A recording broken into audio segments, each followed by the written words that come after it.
everyone, we're going to identify and graph the polar equation r equals 3 cosine of 4 theta. All right, this is going to be a rose with 8 petals, and the first thing we need to do is check for symmetry, and the first test is symmetry with respect to the polar axis by replacing our theta with negative theta.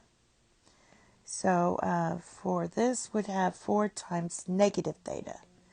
And if we get back to the original equation, then it is symmetric. If we don't, then it's not. And it's really a test for even odd functions. Since cosine is an even function, that means this we can make that positive. So we have cosine of 4 theta. So this test passes, and our graph is going to be symmetric to the polar axis.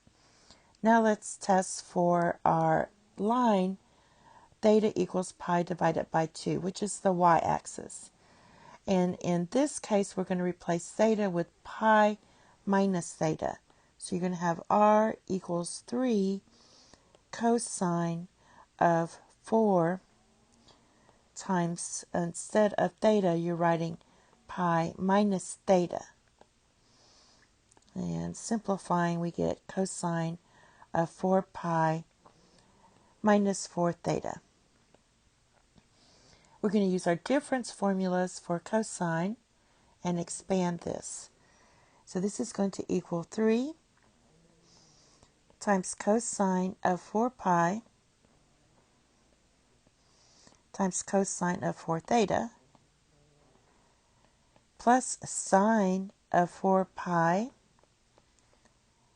times sine of 4 theta.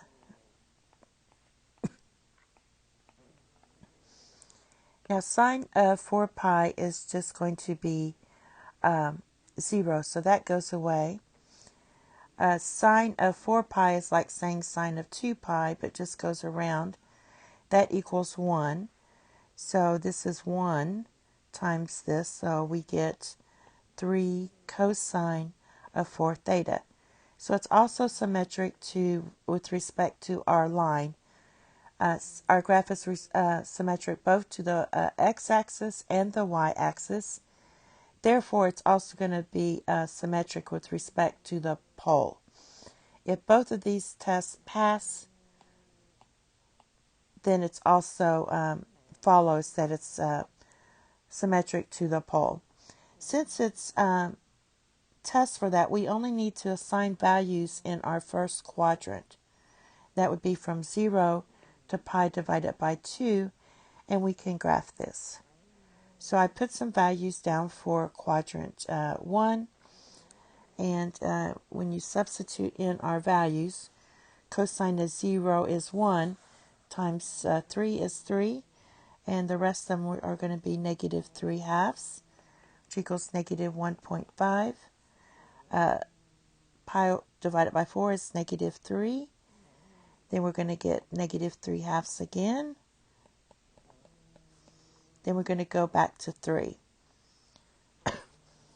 So basically on this one, let's do some of them. At 0, we're out at 3. 1, 2, 3. At pi divided by 4, it's just going to be here. We're out at 3.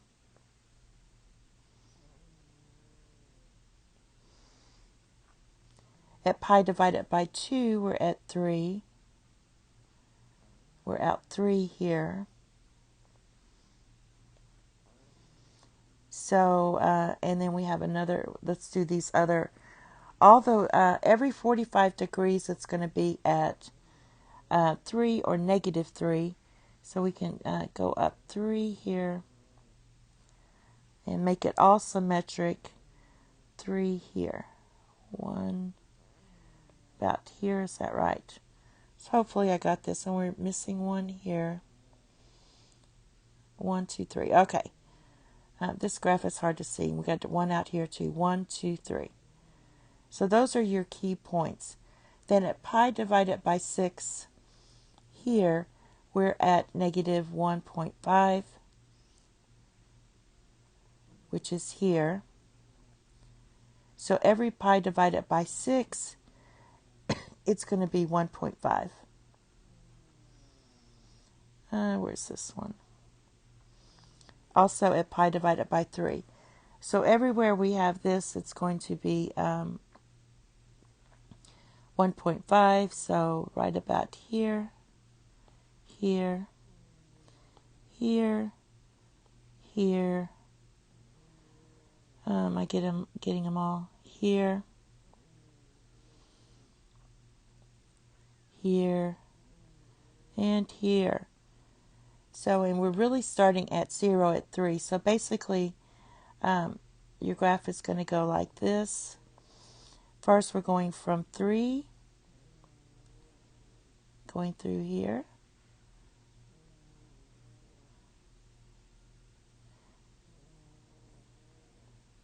And that will be one petal.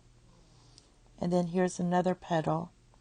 I'm not going in the right order, but this one's kind of hard to graph. Those are 8 petals.